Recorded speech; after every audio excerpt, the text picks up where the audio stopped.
خلونا دلوقتي نتكلم عن نقطة تانية مهمة. في آخر مرة اتكلمنا عن إمكانية إن أنت لو في مصر أو لو في القطب الشمالي أو لو في الولايات المتحدة الأمريكية أو لو في أي حتة في العالم هتشوف نجوم مختلفة غير اللي هيشوفها الشخص اللي فوقك أو اللي تحتك، وساعدنا الأخ ايرون مان في الموضوع ده. تمام. هنتكلم النهارده على قصة مهمة برضو إضافة كده للجزئية دي، هي إن الهواة أو اللي بيعملوا خرائط النجوم بشكل عام، وده موضوع هنتكلم فيه. وأصلا الهدف من مجموعة الحلقات الأولى هو إننا نعرف نتعامل مع الخرائط دي.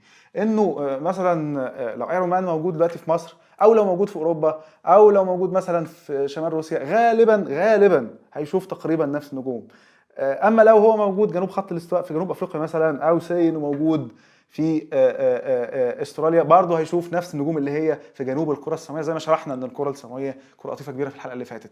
فبشكل عام المصممين الخرائط بيسموهم خرائط السماء على اساس انها خرائط للنص الشمالي وخرائط للنص الجنوبي.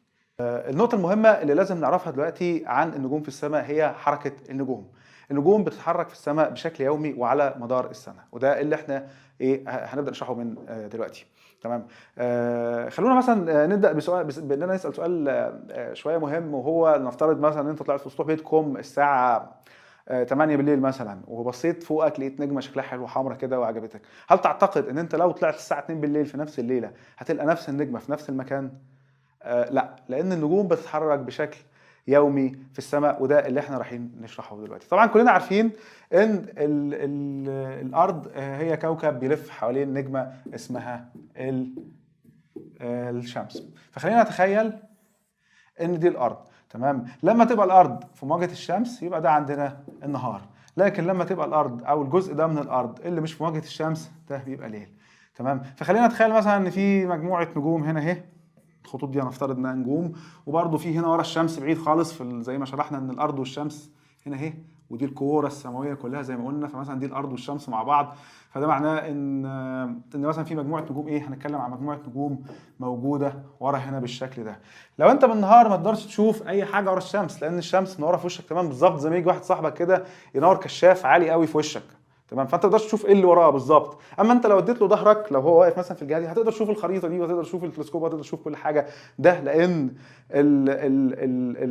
النور مش في وشك. وده بالظبط اللي بيحصل لما الارض بتبقى، او لما تبقى بلدكم مثلا سين دي مصر اهي، هي دلوقتي بالليل، فده معناه ان احنا مش في وش الشمس. الارض كده بتلف حوالين المحور بتاعها ده. تمام.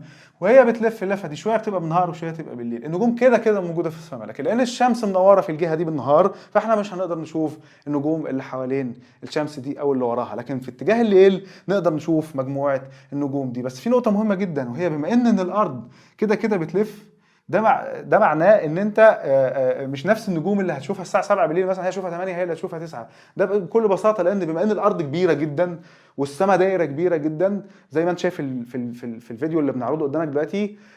فهتلاحظ طبعا هو ده برنامج ستيلاريوم، وهو بيعرض بيعرض السماء فوق مدينتك او فوق بيتك، وهيبقى فيه لينك ليه تحت لو انت برضه محتاج تجرب التجربه دي. القصه كلها ان انت البرنامج بيديني القدره ان انا اسرع الوقت شويه. يعني اليوم ما بيبقاش 24 ساعه، اليوم بيبقى مثلا متلخص كله في ساعه واحده، فالساعه بتبقى دقيقه وكده. فده معناه الحركه اللي انت شايفها دي هي حركه النجوم في السماء، مش السماء هي اللي بتتحرك، ولكن الارض هي اللي بطريقه لفتها حوالين الشمس هي اللي بتخليك تشوف ان الشمس كانها بتتحرك والنجوم كان هي اللي بتتحرك.